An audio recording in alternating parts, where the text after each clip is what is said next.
meta semmi l-Belt tal-Isla ma tistax ma semmix devozzjoni qawwija lejn Ġesu Redentur.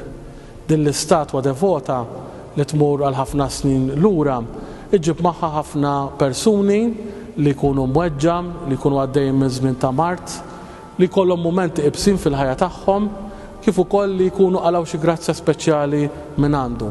U allura ħafna nies jinġabru f'dan il-post li aħna nsejħu l-oratorju tal-Kurċifiss fejn tinżamm u tiġi meqjuma din l-istatwa għażiża tagħna, ħafna nies jiġu hawnhekk jitolbu xi grazzja, jirringrazzjaw lil Alla.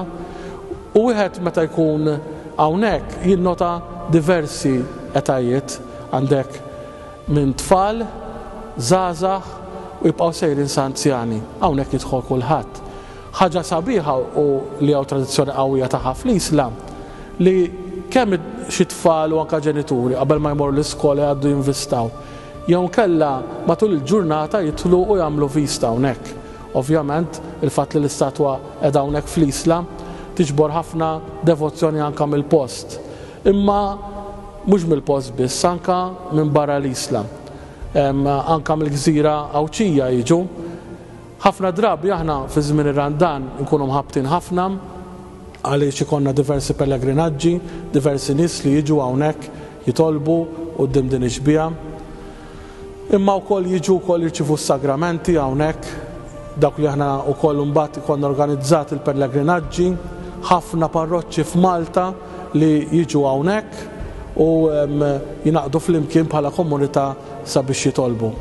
Is-sena l-oħra ma kenniex ix-xorti li nagħmlu attivitajiet spiritwali, din is-sena ħajkunu fuq iktar imnaqsa ħabba n-numru l-Knisja, aħna 150 tesa, imma aħna se nagħmlu wkoll diversi ħinijiet li jkunu qegħdin aktar anka fil-Ġimgħa tar-Redentur li jkunu aktar flessibbli anka għall-poplu.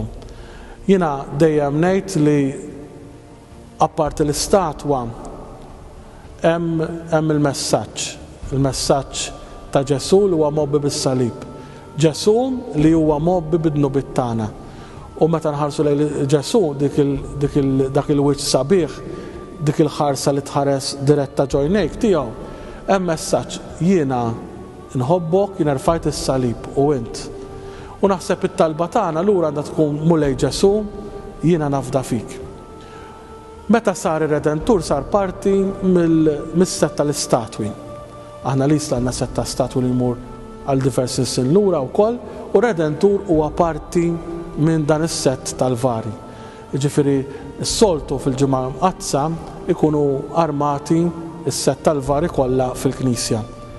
Ir-Redentur ikollu post speċjali wkoll imma huwa parti mis-set u allura meta aħna konna wkoll qegħdin niddiskutu jekk ir-Redentur joħroġ jew jibqa' ġewwa, aħna rajna u smajna anke l-antiki ċertu nies li huma għandhom l-esperjenza li l-fatt li dan sar parti mis-sett għandu jkun ukoll parti mis-sett li joħroġ fil-ġimgħa l-kbira. Il-messaġġ tiegħi dejjem ikun wieħed ta' spiritwalità li hekk jalla din is-sena kif ħeġġewna l-isqfijiet ikonna sena li nieħdu l-messaġġ ta' Ġesu Redentur tagħna li huwa messaġġ ta' talb, messaġġ ta' karità u messaġġ ta' mħabba bejnietna bħala proxmu. Jekk ngħixu din dan iż-żmien tar-Randan li qegħdin fih inkunu vera din nagħmlu kuntent lil Ġesu li refa' s-salib u l dejjem isaqsina u issa inti.